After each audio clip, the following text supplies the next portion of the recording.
Boa noite, gente. Nós vamos agora ver nossa apresentação sobre a história do curso de análise clínica, ok?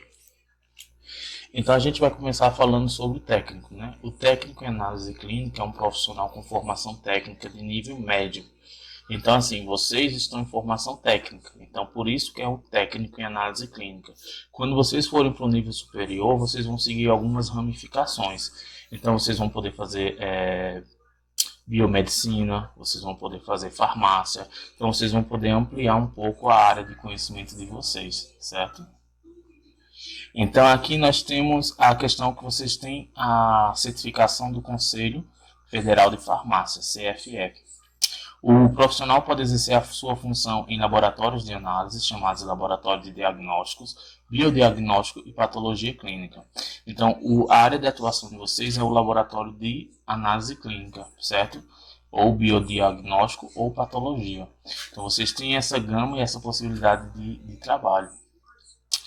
Aqui vocês podem ver que nós temos um médico, Oswaldo Cruz. Então ele tem um papel bastante importante na formação do curso de análise clínica.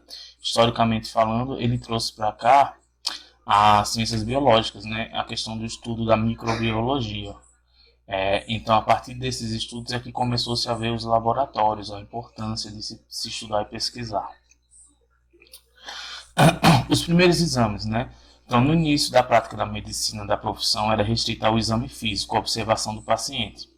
Então, os estudos laboratoriais estavam restritos a substâncias que eram naturalmente eliminadas pelo corpo. Saliva, urina, sangue, secreções nasais, do ouvido, do olho. Então, assim, você tinha só essa parte que era expelida para fora do organismo, certo? Então, assim, acredita-se que o primeiro exame foi o de diagnóstico tenha sido a urina. Então, os médicos suméricos da Babilônia foi documentado em placas de argila que datam de 4.000 anos de Cristo, que já existiam alguns exames feitos com relação à urina, a questão do sabor, da cor, da acidade, se ela atraía ou não formigas. Então, a pessoa podia apresentar alguns sintomas decorrentes dessas análises, certo? Então, aqui nós temos um médico, um cientista, ele está observando o frascozinho com a substância dentro, certo? Na Idade Média surgiu o uroscópio para visualizar exames de visual de urina coletada em frasco em forma de bexiga, que era exatamente o que esse homem estava fazendo. No século XIX caiu em desuso por causa de charlatães interessados em vender poções milagrosas para doenças que podiam ser vistas pelo uroscópio. Apesar disso, passado com o tempo, voltou a ter sua credibilidade. Então aqui nós temos a representação de um horoscópio, certo? Então aqui você pode ver as partes dele, a parte transparente que ele tem, então você pode ver as partes metálicas, então tudo isso eles mostravam e faziam os exames de urina com relação a isso. Primeiro exame de glicose na urina. Então, em meados de 1900, métodos enzimáticos para a glicose em papel filtro foram desenvolvidos e se tornaram amplamente utilizados para teste de urina e sangue. Então, aí foram começando a ver que poderia se ter, através da urina, ter outros resultados referente a doenças que o organismo poderia apresentar. E com relação também às taxas, né? Em 1941 foi lançado o primeiro teste de glicose na urina. A companhia Mallus revolucionou o mercado diagnóstico em vitro com Clinitest, no formato de tabletes efervescentes para testar a presença de açúcar na urina. Então hoje nós temos vários métodos com relação a exames que podem ser obtidos através dos exames de urina, né? Então esse daí foi o primeiro. Se colocava uma pastilha, então dependendo do que ela fizesse, da cor que ela mudasse, a água, tal, a urina, então você poderia estar com a glicose alta, baixa. O surgimento do trabalho técnico em análise clínica está diretamente ligado aos laboratórios de diagnósticos. Historicamente, esses laboratórios surgiram a partir da metade do século XIX em decorrência do progresso da medicina e das áreas da microbiologia, citologia e bioquímica. É nesse período que as práticas de coleta e analisar material de exames laboratoriais se oficializavam como método auxiliar de diagnósticos métodos. Então, assim, você pode ver a forma rudimentar que eram esses laboratórios, né? Então, não existia todo um controle que hoje em dia nós temos, luvas, materiais descartáveis, tudo aquilo, era sempre tudo reaproveitado. A análise clínica no Brasil nunca teve autonomia acadêmica, mas sempre foi ligada às escolas de faculdade de farmácia e mais tarde biomedicina. Então não existe uma faculdade de análise clínica, sempre esteve ligada a outras faculdades e outros conselhos, certo? Como a gente viu o conselho de farmácia. Início da análise clínica no Brasil. Então, no século XIX no Brasil, foi sobretudo marcado por uma série de mudanças econômicas, como o fortalecimento das exportações de café, açúcar e algodão, e, consequentemente, o crescimento urbano e comercial e o surgimento da mentalidade industrial e a necessidade de construção de ferrovias, portos, fábricas. Então, assim, com o advento da tecnologia, o avanço científico e o avanço industrial e tecnológico, consequentemente, a medicina também seguiu esse caminho. Também teve várias mudanças e vários desenvolvimentos. Todas essas mudanças promoveram uma modernização conservadora de caráter elitista.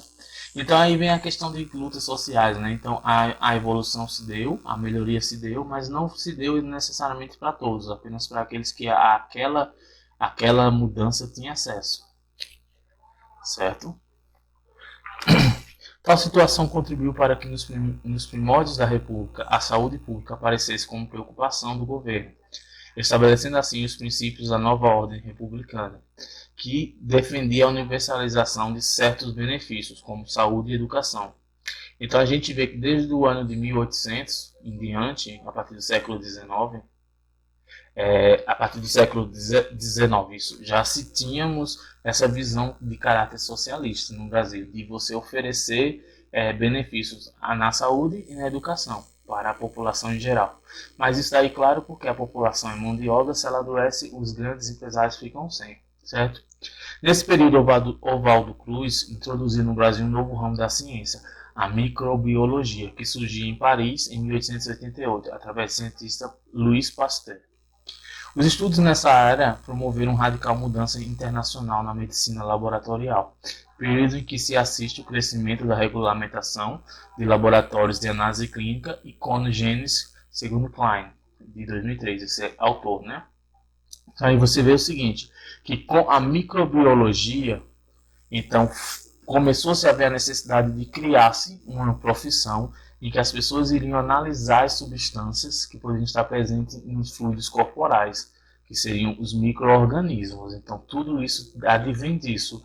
E como Oswaldo Cruz trouxe para o Brasil, nesse período, essa nova ciência, esse novo ramo da medicina, então, consequentemente, ele trouxe para cá a necessidade da formação de pessoas capacitadas para analisar esses micro-organismos.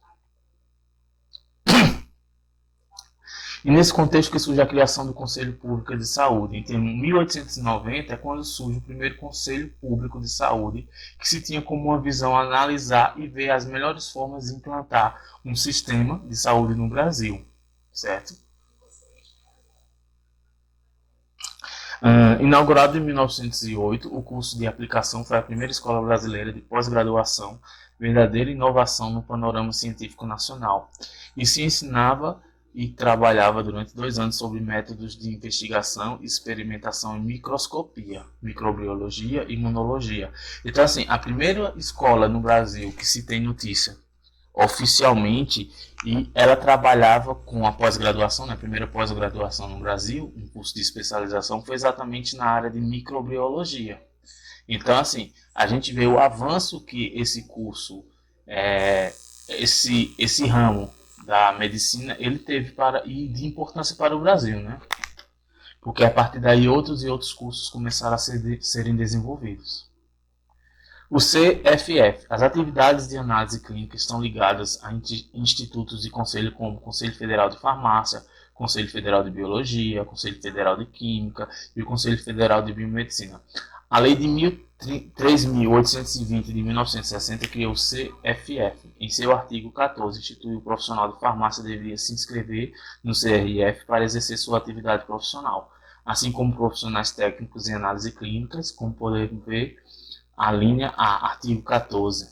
Em cada conselho regional serão inscritos profissionais de farmácia que têm exercido em seus territórios e constituíram o seu quadro farmacêutico. Então, aí nesse período começou-se a criar a primeira lei que regulamentava a profissão de farmacêutico e, consequentemente, também da profissão dos analistas clínicos, porque eles estavam ligados. Como vocês viram na aula anterior, nos slides, então, naquele período que começou a surgir o curso de farmácia, então o analista clínico ele estava ligado, mas não era reconhecido individualmente, mas fazendo parte do curso, da grade curricular.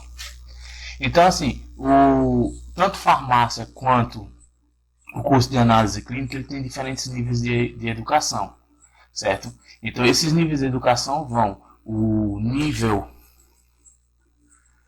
de auxiliar e técnico. No caso, vocês estão no nível técnico, estão cursando. O nível de bacharel e o nível de mestre e doutor. E mais na frente, pós-doutor, certo? Então, aqui, o nível de auxiliar e técnico. Educação. Geralmente, auxiliares e técnicos de laboratório têm ensino médio completo e conhecimento específico e teórico limitados. Fazem cursos técnicos para aprender e realizar os testes, mas sem se aprofundar na parte teórica. A maior parte do treinamento é na bancada ou no trabalho em laboratórios. Atuação. Realizam desde coleta, preparação do material até a execução de testes, sempre sob a supervisão de um profissional de nível superior.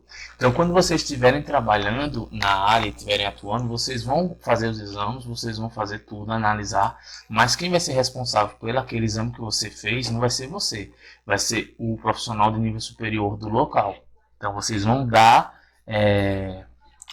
vocês vão dar satisfação a todo o seu trabalho para esse profissional. E por isso que é importante vocês não pararem aqui, certo? Bacharel, educação. Conhecimento inclui experiência ampla, mais sólida nas ciências básicas, os princípios e técnicas de inúmeros procedimentos, um nível alto de habilidade na realização de determinados exames, avaliação contínua de qualidade e conhecimentos básicos em administração. Atuação, integração da informação e interpretação dos resultados como cientista, utilização do conhecimento sobre as técnicas e aplicação dos equipamentos garantidos na prática segura e também no controle de qualidade. Então, podem também desenvolver pesquisas. Então, você vê que a responsabilidade do bacharel é muito maior do que a responsabilidade do técnico e do auxiliar, certo? Então, assim, claro que, consequentemente, o valor financeiro dessas pessoas são maiores. Mesmo porque investiram muito mais em formação. Então, vocês estão investindo em um curso técnico 6 meses, 8 meses, 1 ano. E lá eles fazem um curso de formação que pode ter até 5 anos. Por exemplo, o curso de farmácia são 10 períodos. Cada período é 6 meses, então vocês vão fazer um curso de 10 anos. Então, eu sugiro a vocês que vocês não parem, certo? Então, vocês devam buscar sempre avançar com relação ao conhecimento. Mestre, educação. O mestre garante o desenvolvimento de habilidades de alto nível em uma disciplina específica da profissão. São qualificados para gerir laboratórios e responsáveis por uma sessão inteira. Podem ser consultores, palestrantes, professores, pesquisadores, administradores e trabalhar na indústria. Então você vê que já amplia. E por fim, doutor. O doutorado é focado no desenvolvimento e habilidade de pesquisa. Descobre novos marcadores biológicos, desenvolve novos métodos mais modernos de diagnósticos. Então o doutor ele vai focar em pesquisa. Ele vai tentar buscar coisas novas, certo? Então vocês viram que existe uma escala de nível técnico, nível bacharel, que é o nível superior, e os níveis de pós, que são as especializações. Então você vai ter mestrado e doutorado. Você também tem o estricto, você tem também o lato sensu, que é uma forma de graduação, que é a pós-graduação normal, certo? Que ela estaria aqui depois do bacharel e antes do mestrado, que também pode ser MBA ou especialização. Por fim, nós temos as considerações finais, né? Podemos dizer que o processo de formação, constituição do trabalho técnico em análise clínica acompanhou o amadurecimento da medicina e de alguns ramos da biologia, dos laboratórios de análise e pesquisa dos atuais moderníssimos laboratórios de análise clínica. O trabalhador de nível médio sempre teve sua importância sobre o trabalho. pois as atividades que este trabalhador executa estão relacionadas à precisão das análises obtidas. No geral, o trabalho na área de saúde exige, sobretudo, extrema responsabilidade por parte das instituições e dos trabalhadores, pois é uma atividade que envolve a vida dos outros seres humanos. Então, vocês viram que no começo da nossa aula, a gente começou na primeira e segunda aula falando sobre a história da medicina e a evolução. Depois a gente focou mais no curso de farmácia e a gente está focando agora no curso de análise clínica. Então vocês viram que tudo está interligado. Só que no último século, né, nos últimos 100 anos, é que começou-se a ter esse distanciamento e especificação de cada uma área de atuação, ok? Então espero que vocês tenham compreendido e até a próxima. Um abraço.